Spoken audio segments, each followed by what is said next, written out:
Ngayon ay magluluto tayo ng ating masarap na gulay, ang ating labong. May kasamang saluyot at hipon at tinapa. Sa ating kawali, maglagay tayo ng ating mantika. At igigisa natin ang ating luya. Depende sa inyo kung anong uunahin nyo. Luya, bawang, sibuyas, okay lang yan.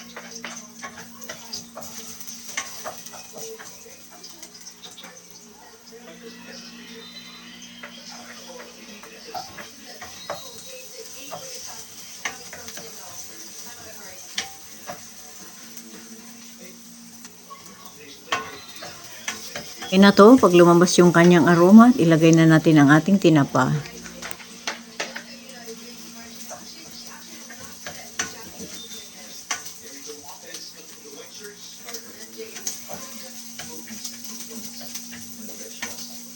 Ayan, nasangkot na natin ang ating tinapa. Sunod na natin yung aking malinis na labong at sitaw. At syempre, haluin para mag-combine yung ating mga sangkap at ma-dissolve yung ating tubig dyan.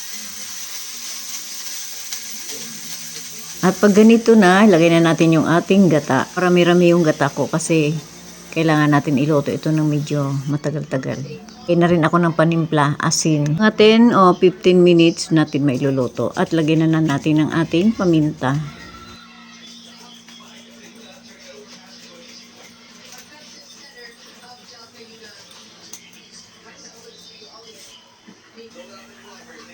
Paglipas ng 10 minuto, ayan, medyo malambot na. Lagay ko na yung aking saluyot.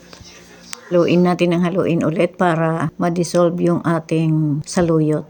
Ayan, para malagyan ng sauce. Pag kulang pa sa inyo yung gata, dagdagan niya kung mayroon pa kayong gata dyan. Ako mayroon pa, kaya mamaya-maya lang, dadagdagan ko pa yan ng konting coconut nyog.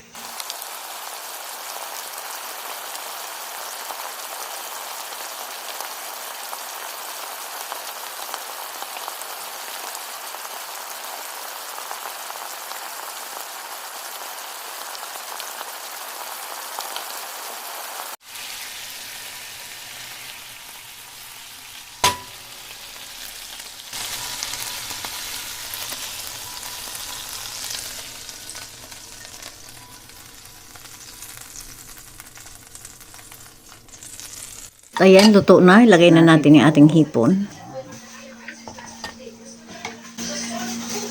At ang ating sili. Sayawi na ba?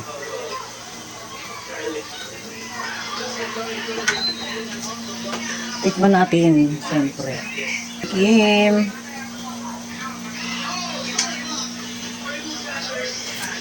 Yahoo! Yummy na.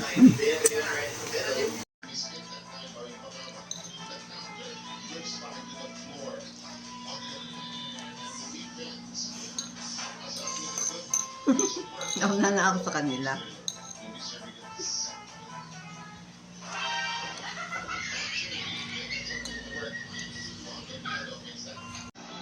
Ayan na.